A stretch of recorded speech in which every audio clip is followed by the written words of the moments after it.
with Caitlin and Kyle that bought a house about 4.5 years ago now in the Cleveland area, and this is a Queen Anne Victorian, and we wanted to just talk to them a little bit about the changes and what they think. And these guys are kind of connoisseurs of historic homes. It was really fun. It was really fun when we were looking at houses. So tell me a little bit about what you guys have experienced since you've gotten in. I know you've redone some things, you've kept some things. So tell me a little bit about what that looked like, that process.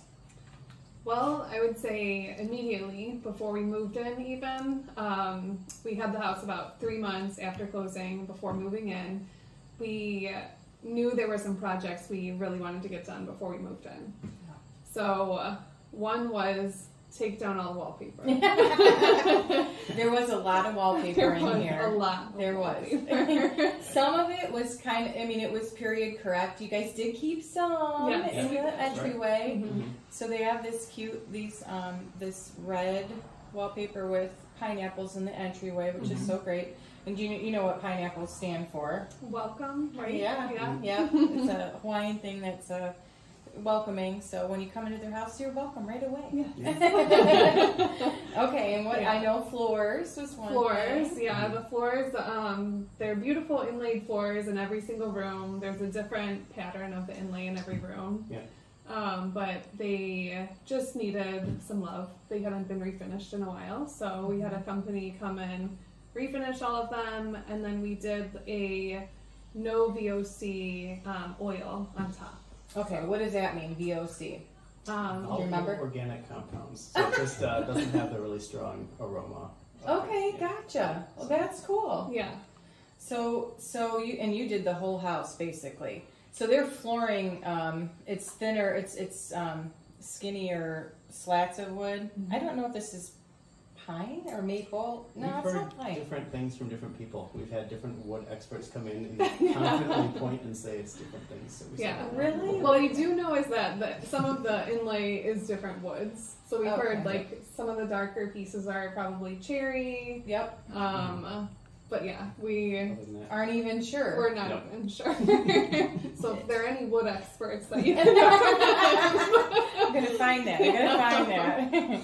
So one of the then once you did that, you've got a lot of the painting done. Did you guys have to do? So they do have, I think, the original windows. This house was built in 1908, and so the windows still have sashes and look like they're in great shape. Yeah, they are. Yeah. About how many windows do you think we replaced the ropes? Oh, the ropes. At least half a dozen, I think. Yeah. Okay, so you had, that's the sash, is the rope. The sash, So they replaced, about a half a dozen. There's somebody, I think there's a job for everyone. That there's somebody that's their job. Yeah. So you did that. I know there's a lot of, I feel like when you come through here, you guys have a really eclectic style. So like the room we're in right now, they kind of decorated mid-century modern. But it really goes with the house. It feels good. It's a very warm house. They have a lot of plants. And that always helps to keep it warm. So then your next big project after that was probably the kitchen, right? Yeah, the kitchen was also around the time we moved in. Okay, so tell me so I know because I was here with you guys, but there were soffits in the kitchen. Those got removed. Was there anything under the soffits? Not that I can remember, no. There wasn't anything worth salvaging. There was an interesting thing back here somewhere behind the stove. There was an old window, apparently. Oh. That, like you could tell when they took down all of the plaster walls, you could see the framing for the window. But you can't see it from the outside of the house. So they had... So it was a secret. It was a secret spot. Yeah. And one of the things that the gentleman that... So these guys corresponded with the gentleman that was the family that was here prior to them. I think the mom that was here actually just did not want to leave, from what I read. And she was about 95, finally passed on. But they were here from like 1949 until the time you bought it? 1959. 1959, okay. Yeah, and so we looked it up and they bought it for $16,000. Oh my gosh, $16,000 in 1959. They made some money on it. And so this is what we were just discussing this yesterday. So it's a Queen Anne Victorian, and I kind of looked online and printed some things because I thought this was interesting. So the Victorian homes are, so Queen Victoria, it's where the Victorian home gets its name from.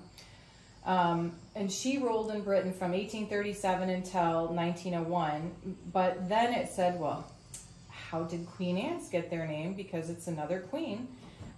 She actually ruled before Queen Victoria from 1701 to 1714. So this article, interestingly, says, of course, we in America kind of took something on, but it says Queen Anne Victorian homes were built during the latter part of Queen Victoria's reign from 1870 to 1910, which makes sense because this is 1908. Mm-hmm.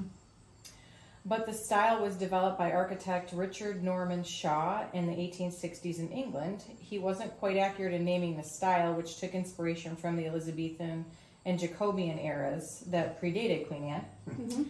In any case, it says, in America, Queen Anne architecture really took off in the last 2 decades of the 19th century.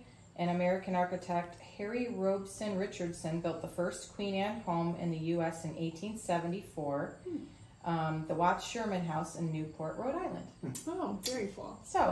So basically, it goes to talk on about Queen Anne Victorians and what the differences in styles are from maybe a regular Victorian home. Mm-hmm. And one of the things that it notes is the asymmetry of the outside.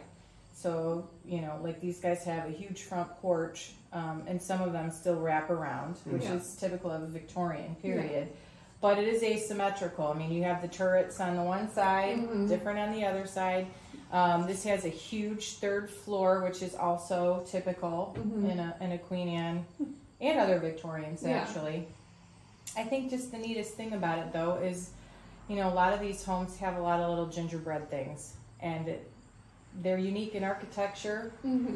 The caveat is when you have to replace something, it may be a little more expensive. Yes.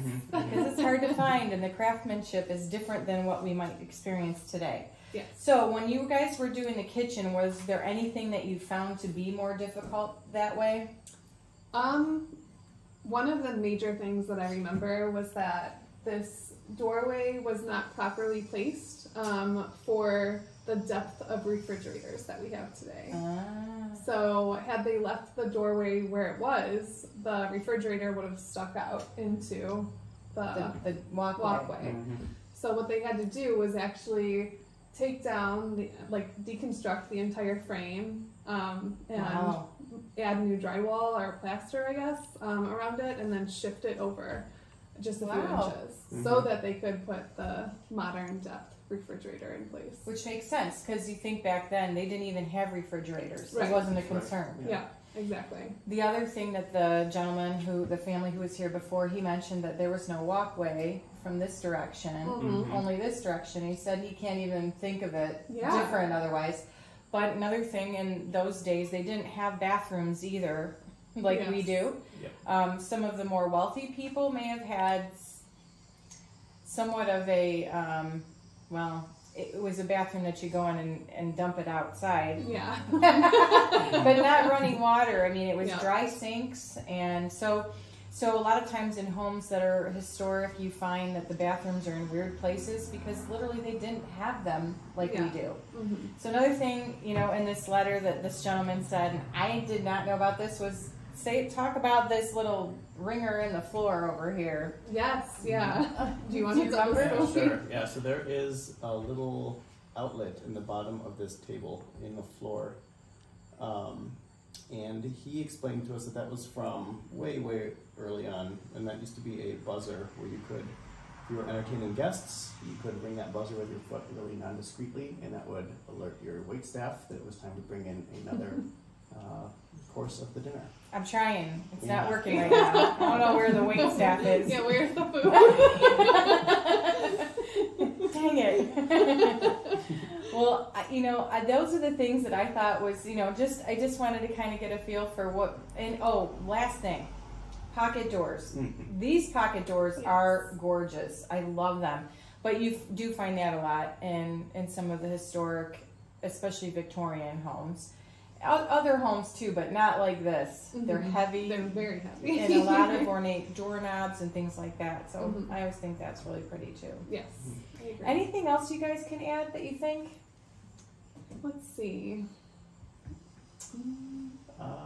From just house projects that we've worked on. Yeah. And there's the outdoors, the backyard we're really proud of. The backyard is beautiful. Thank you. It is beautiful. I mean, I guess in general too, even with the backyard or the front yard landscaping that we've done and everything in here, just trying to maintain a balance between modernizing it while maintaining the character of the old house. So where we can, we've kept plants from the previous owner. So there's nice.